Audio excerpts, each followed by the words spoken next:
15টা সুন্নত মুখস্থ রাখতে হবে। 1 নাম্বার সুন্নত ফজরের সালাত জামাতে পড়তে হবে।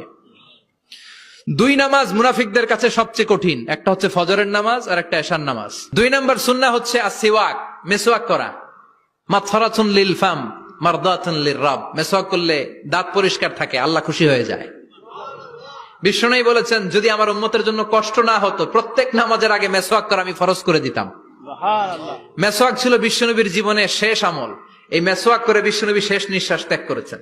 বিশ্বনবী বলতেন নি'মা সিওয়াকিয়া যাইতুন ফাইন্নাহু সিওয়াকি ওয়া সিওয়াকুল আমবিয়া মিন ক্বাবলি। যাইতুনের ডালের মেসওয়াক কতই না ভালো, কারণ এটা দিয়ে আমিও মেসওয়াক করি, আমার আগে সব নবীরাই যাইতুনের ডাল দিয়ে মেসওয়াক করেছে। সুবহানাল্লাহ। 3 নাম্বার হচ্ছে দুহুন, তেল মালিশ করবেন। বিশ্বনবী যাইতুনের তেল চুলে আর গায়ে দিতেন। বিশ্বনবী বলতেন ওয়াদাহিনু ফাইন্না ফিত তাদহিনি বারাকাত, তেল খাও, তেল দাও, তেল মালিশ করো, তেলের ভেতরে আল্লাহ বরকত ঢুকাইয়া দিছে। 4 নম্বরে আত্তিব, জুমার দিনে সুগন্ধি লাগিয়ে যাওয়া সুন্নাত। বিশ্বনবী বলতেন এই দুনিয়ার 3টা জিনিস আমার কাছে সবচাইতে প্রিয়। হুব্বিবা ইলাইয়া মিন দুনিয়াকুম সালাস, 1 হচ্ছে আন-নিসা, নারীদেরকে আমি পছন্দ করি। 2 হচ্ছে আত্তিব, সুগন্ধি লাগাতে আমি পছন্দ করি। বিশ্বনবীর কেউ সুগন্ধি হাদিয়া দিছে, বিশ্বনবী নেয় নাই, এরকম কোন ঘটনা ঘটে নাই।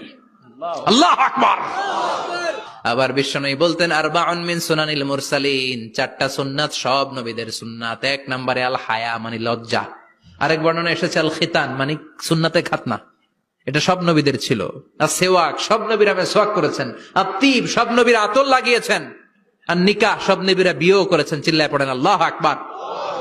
আর লিবাস আহসানাস সিয়াব, সুন্দর জামা পরা। নট নেসেসারি যে নতুন জামা হতে হবে, পুরাতন জামাও ধুয়ে আয়রন করে পরলে একটা সৌন্দর্য আছে না নাই?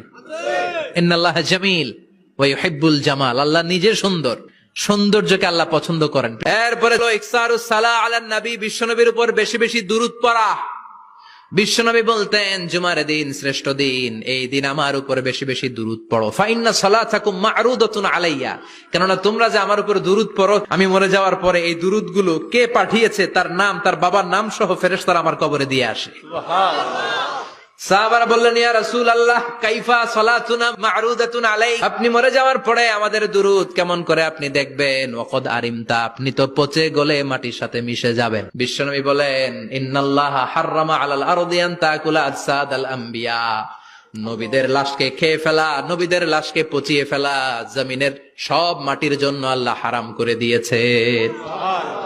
এরপরে বিশ্বনবী বলতেন জুমার দিনে সূরাতুল কাহাফ পড়বা, কাহাফ পড়া সুন্নাহ। বিশ্বনবী বললেন সূরাতুল কাহাফ যে তেলাওয়াত করবে ইয়াকুনু লাহু নূর, এই সূরাতুল কাহাফ কিয়ামতের দিন তার সামনে বিশাল একটা আলো হয়ে আসবে।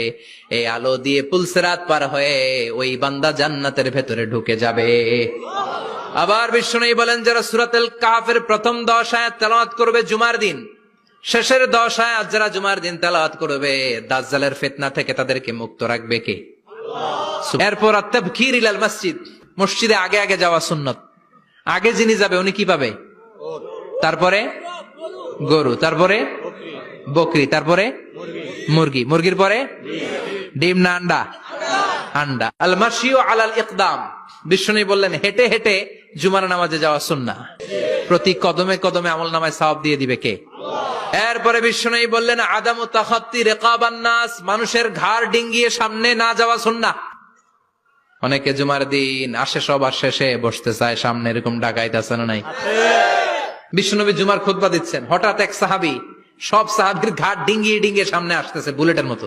বিশ্বনবী বললেন থামো, এজেলেস বসো মিয়া, ফাকাদ আযাইতা ওয়া আনাইতা, আসছো দেরি করে আবার মুসল্লিদেরকে কষ্ট দিচ্ছ। যেখানে জায়গা পাবেন ওইখানে বসবেন, মানুষের ঘাড় ডিঙ্গিয়ে সামনের কাতারে যাওয়া এটা ঠিক না। এরপরে বিশ্বনবী বললেন দুখুলুল মসজিদে রাকাতাইন, জুমার নামাজের দিন মসজিদে ঢোকার পরে 2 রাকাত পড়া সুন্নত। কয় রাকাত? 2 রাকাত।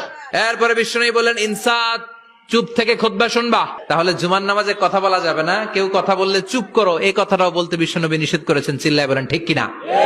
এরপরে মজার একটা কথা বিশ্বনবী বলেছেন জুমার নামাজ পড়তে যে যদি কারো ঘুম আসে জায়গা চেঞ্জ করে বসো। পুরো মসজিদের ডানে বায়ে রহমতে ঠাসা, খালি ঘুম আর ঘুম, আছে না নাই? ঘুম আসলে কি করবেন? উঠে যাবেন, উঠে জায়গা চেঞ্জ করবেন, পানির ঝাপটা দিবেন, ঘুম দূর করে দিবে কে? তারপরে বিশ্বনবী বললেন জুমার দিন দোয়া করলে কবুল হয়। এটা কখন? অনেক ইখতিলাফ আছে, বেশিরভাগ মুহাদ্দিসিন বলেছেন জুমার দিন আসরের নামাজের পর থেকে মাগরিবের আগ পর্যন্ত, বিশেষ করে মাগরিবের আগের আধা ঘন্টা, এই সময় আল্লাহর কাছে বান্দা যদি কিছু চায় এই দোয়া আল্লাহ ফিরিয়ে দেয় না। এই 15টা সুন্নাত আমল করা যাবে তো? সবাই রাজি?